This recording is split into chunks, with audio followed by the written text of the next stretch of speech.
Software employee ఒక software కంపెనీలో team లీడ్గా పనిచేస్తుంది. దాదాపు ఒక 2 లక్షలు ప్రతి నెల సంపాదిస్తుంది. డబ్బు పరంగా ఎలాంటి సమస్యలు లేవు. ఇటు భర్త దుబాయ్లో సెటిల్ అయ్యాడు, దుబాయ్లో సంపాదిస్తున్నాడు. ఫ్యామిలీలో అసలు ప్రాబ్లమ్సే లేవంటున్నారు అందరూ.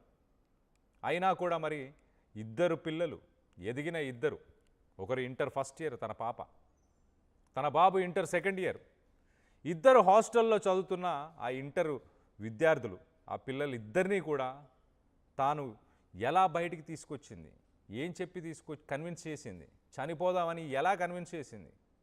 ఎదిగిన తల్లికి ఇలా వద్దమ్మా అంటూ చెప్పి ఉండరా? ఖచ్చితంగా అడ్డు చెప్పి ఉంటారు. లేకపోతే ఏ రీజన్స్ చెప్పి ఇటు విజయారెడ్డి తన పిల్లల్ని కన్విన్స్ చేసింది. ఏం ప్రాబ్లమ్స్ ఉన్నాయి అసలు తనకి? ఒక సాఫ్ట్వేర్ ఎంప్లాయ్, ఒక మంచి ఫ్యామిలీ, హ్యాపీ ఫ్యామిలీ, ఇద్దరు పిల్లలు, భర్త, అసలు లైఫ్లో ఏం కావాలనుకుంటారో అలాంటి ఒక లైఫ్ ప్రస్తుతానికి లీడ్ చేస్తున్న సమయంలో ఇలాంటి డెసిషన్ ఎలా తీసుకుంది? ఒకవేళ అమ్మాయి డెసిషన్ తీసుకున్నా కూడా, ఒకవేళ విజయారెడ్డి డెసిషన్ తీసుకున్నా కూడా తన పిల్లల్ని కూడా తనతో పాటు ఎందుకు తీసుకెళ్లాలనుకుంటుంది? తన పిల్లల్ని కూడా ఇలాంటి దారుణానికి పాల్పడాలని తన పిల్లల్ని కూడా ఎలా కన్విన్స్ చేసింది? తన భర్త ఏం చెప్తున్నాడు ఒక్కసారి తన భర్త మాటల్లో ఏందో ఫస్ట్.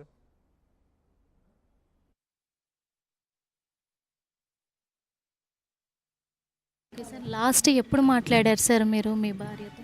29 మాట్లాడారు. 29. అప్పుడేమన్నా చెప్పారా సార్ మీరు? ఏం చెప్పాలి? మీ మధ్య ఏమన్నా చిన్న చిన్న విభేదాలు కానీ? ఏది లేదండి. ఆమె స్ట్రాంగ్, చాలా స్ట్రాంగ్, కేరింగ్ ఎక్కువ ఉంటుంది. పిల్లలు ఎప్పుడు మాట్లాడారు సార్? ఇప్పుడు 27 పాప మాట్లాడింది, ఎగ్జామ్ రాయడానికి వచ్చింది. 27 మాట్లాడి 28 హాస్టల్కి వెళ్ళిపోయింది. అంటే మిమ్మల్ని ఇబ్బంది పెట్టడానికి కాదు సార్, ఎందుకంటే తను ఒక సాఫ్ట్వేర్ ఎంప్లాయ్, చాలా స్ట్రాంగ్ పర్సన్ అని వాళ్ళ బ్రదరు చెప్పారు, వాళ్ళ మదర్ చెప్పారు, ఇటువైపు మీ తమ్ముడు చెప్పారు, అందరు కూడా చాలా స్ట్రాంగ్ అని చెప్పారు. అంత స్ట్రాంగ్ పర్సన్ ఇలాంటి డెసిషన్ తీసుకున్నారు, మీకు ఏం చెప్పలేదంటున్నారు. అంటే ఉద్యోగరీత్యా ఆఫీస్లో ఏమైనా ఇబ్బందులు ఉన్నాయని కానీ మీతో ఎప్పుడైనా షేర్ చేసుకున్నారు? లేదండి, అలా ఏం లేదు. ఏం లేదు. పిల్లలతో ఎప్పుడు మాట్లాడారు సార్? 27 మాట్లాడాను పాపతోటి. సంక్రాంతికి తర్వాత హాలిడేస్లో అబ్బాయితో మాట్లాడాను. హాస్టల్లో ఉంటే ఫోన్ ఉండదు కదా, అందుకే వాళ్ళతోటి ఇంటికి వచ్చినప్పుడు మాత్రమే మాట్లాడతాను. ఓకే, ఎప్పుడు కూడా ఎలాంటి ప్రాబ్లం ఏం లేదు, ఫ్యామిలీ సైడ్లో అంతా హ్యాపీ. పోలీసులు ఏమైనా ఇప్పటివరకు మీకు ఏమైనా సమాచారం ఇచ్చారా సార్? ఎందుకంటే ల్యాప్టాప్లు కానీ ఫోన్ కానీ వాళ్ళు హ్యాండ్ ఓవర్ చేసుకోవడం కూడా జరిగింది, ఒక లెటర్ను కూడా ఏమైనా చెప్పారు సార్? వచ్చారు, ఎంక్వైరీ చేసి వెళ్ళారు. వాళ్ళ సైడ్ గట్రా వాళ్ళు ట్రై చేస్తున్నారు. ఎందుకు అట్లా నిర్ణయం తీసుకున్నారు అనేది నాకు తెలియదమ్మా. ఓకే సార్, లాస్ట్ ఎప్పుడు మాట్లాడారు సార్ మీరు మీ భార్యతో? 29 మాట్లాడారు. 29. అప్పుడేమన్నా చెప్పారా సార్ మీరు? ఏం చెప్పాలి? మీ మధ్య ఏమన్నా చిన్న చిన్న విభేదాలు కానీ? ఏది లేదండి. ఆమె స్ట్రాంగ్, చాలా స్ట్రాంగ్, కేరింగ్ ఎక్కువ ఉంటుంది. ఇటు భర్త మాత్రం చాలా క్లియర్గా తనకి విజయారెడ్డికి ఎటువంటి ప్రాబ్లమ్స్ లేవు, ఎలాంటి గొడవలు లేవు అని చెప్పుకొస్తున్నాడు. పోనీ తన ఆఫీస్లో ఇటు విజయారెడ్డి వర్క్ చేస్తున్న ప్లేస్లో ఏమైనా ప్రెషర్ కానీ, ఎవరైనా తనని ఇబ్బంది పెట్టడం కానీ అలాంటివి ఏమైనా ఉన్నాయా అంటే అవి కూడా ఏం లేవని చెప్తున్నారు. ఇటు తన కూతురుతోని జనవరి 28న లాస్ట్ మాట్లాడాను. వాళ్ళు ఇంటర్మీడియట్ హాస్టల్లో చదువుతున్నారు, ఇద్దరు పిల్లలు కూడా డిఫరెంట్ రెసిడెన్షియల్ హాస్టల్స్లో చదువుతున్నారు. వాళ్ళతో మాట్లాడడం కుదరదు, వాళ్ళ దగ్గర ఫోన్స్ ఉండవు కాబట్టి వాళ్ళ ఇంటికి వచ్చినప్పుడు పండగ తర్వాత అలా వాళ్ళతో మాట్లాడానని ఇటు తండ్రి చెప్పుకొస్తున్నాడు, ఇటు విజయారెడ్డి భర్త చెప్పుకొస్తున్నాడు ఎలాంటి ప్రాబ్లమ్స్ లేవని. ఇక్కడే చాలా అనుమానాలు వస్తున్నాయి. ఎలాంటి ప్రాబ్లమ్స్ లేనప్పుడు ఇంత సీరియస్ డెసిషన్, మామూలు డెసిషన్ కాదు. ఇటు విజయారెడ్డి ఒక్కతే ఈ ఇన్సిడెంట్లో పాల్పడి ఉంటే కనుక, ఇలాంటి ఇన్సిడెంట్కి పాల్పడి ఉంటే కనుక ఇంత అనుమానాలు రావాల్సిన అవసరం లేదు. ఎదిగిన పిల్లలు, ఇద్దరు ఇంటర్మీడియట్ చదువుతున్నారు, ఇద్దరు, ఒక బాబు ఇంటర్ సెకండ్ ఇయర్, పాప ఇంటర్ ఫస్ట్ ఇయర్, ఇద్దరు ఇంటర్ చదువుతున్న పిల్లలు హాస్టల్లో ఉన్న పిల్లల్ని మరీ తీసుకొచ్చి ఇలాంటి ఒక డెసిషన్ తీసుకోవడానికి ఏ రీజన్స్ ఉండుంటాయి? చాలా తీవ్రమైన డెసిషను, చాలా తీవ్రమైన కారణాలు కూడా ఉంటాయి ఖచ్చితంగా. ఇటు భర్తతోని చెప్పుకోలేని కారణాలా, భర్తతో పంచుకోలేని కారణాలా? ఇటు తన ఫోన్కి కూడా లాస్ట్ ఒక మెసేజ్, నేను ఇలాంటి తప్పు మళ్ళీ చెయ్యను మేడం అంటూ ఒక మెసేజ్ వచ్చిందానికి కూడా ఇటు బంధువులు కొంతమంది చెప్పుకొస్తున్నారు. సోషల్ మీడియాలో కూడా ఇటు చర్చ నడుస్తుంది. ఏంటి ఆ మెసేజ్? ఎవరా వ్యక్తి? ఈ తప్పు చేయను అని అన్న ఆ పర్సన్ ఎవరు, ఏ తప్పు జరిగింది అసలు? దీని గురించి మరింత మాట్లాడుకునే ప్రయత్నం చేద్దాం. ప్రస్తుతానికి ఇటు విజయారెడ్డి అత్తమ్మ మాట్లాడారు. ఒక్కసారి వాళ్ళ అత్తమ్మ ఏం మాట్లాడారు ఒక్కసారి ఆమె మాటల్లోనే వినే ప్రయత్నం చేద్దాం. ఎదిగిన ఇద్దరు పిల్లలు కూడా ఈరోజు దూరం అయిపోయారు కోడలతో పాటు. అసలు ఏం ఆలోచించుంటారు అనుకుంటున్నారు? మాకు ఎటువంటి ఇబ్బంది లేదు, మాకు ఎటువంటి ఆలోచనలు లేవు. నా కోడలు జాబ్ చేస్తుంది, నా కొడుకు జాబ్ చేస్తారు, నా పిల్లలు మంచిగా చదువుకుంటారు. నాకు ఇడికే సంతోషము. మేము ఈడ ఇంత మంచిగా ఆరోగ్యంతో ఉండాలి. నా కొడుకుది పుట్టినరోజు, కోడలిది ఇది అయిన రోజే. అయితే పొద్దున్నే స్నానం చేసిండు, దీపం ముట్టించినాక నా కొడుకు వారం అవుతుంది ఫోన్ చేస్తలేడేందా అని అన్నాడు. నువ్వైతే ఫస్ట్ దీపం ముట్టించినాక డ్యూటీకి పోతుంటే కూడా మాట్లాడతాడు కొడుకు అని అంటుండగానే ఆయన ఫోన్ వచ్చింది. రాగానే నాన్న నేనేమో చేద్దాం అనుకుంటున్నా, నీకు పుట్టినరోజు నాన్న అంటే సరే నాన్న అన్నాడు. అన్నాక మీ ఆరోగ్యాలు ఎట్లున్నాయి అని అడిగిండు. మంచిగా ఉన్నాయి నాయన, మేము నిమ్మలంగా ఉన్నామని చెప్పినాము.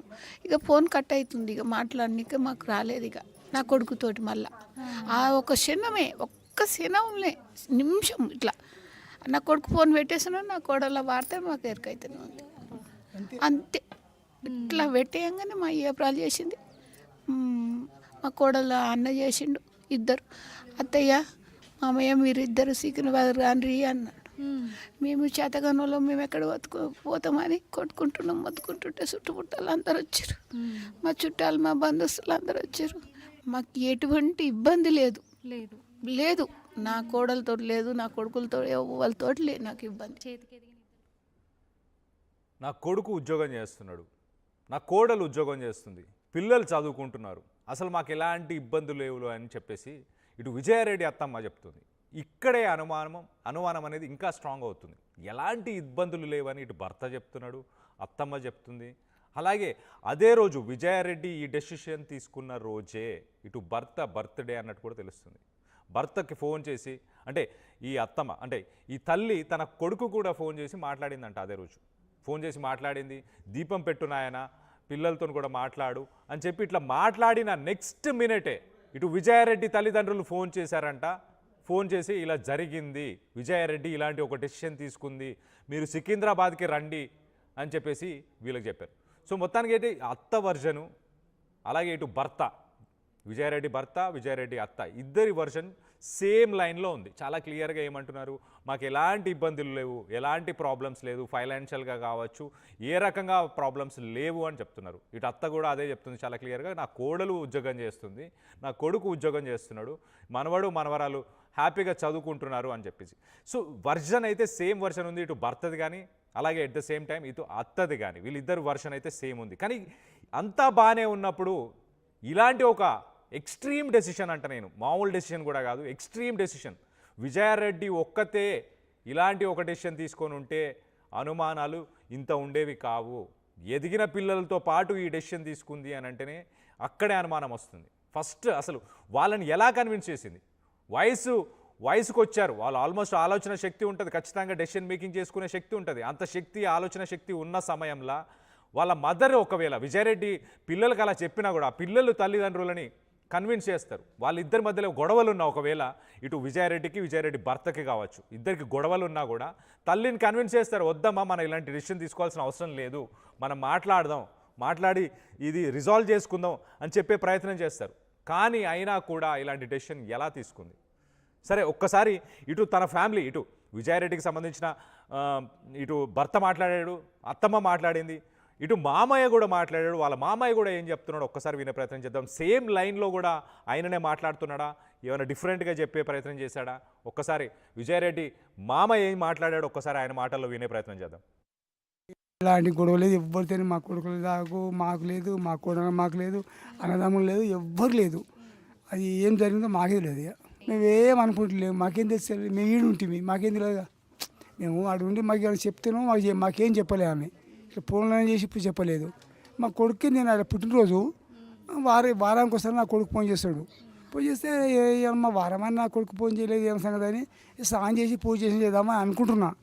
అప్పుడే ఫోన్ చేసిండు, డాడీ ఎట్లుంది ఆరోగ్యమా అంటే పర్లేదు బిడ్డ అన్న, అమ్మకైతే జ్వరం వస్తున్నారా అంటే, అదే నాయన ఇది పుట్టినరోజు అయ్యాలా వాడిది హ్యాపీ బర్త్డే అన్న.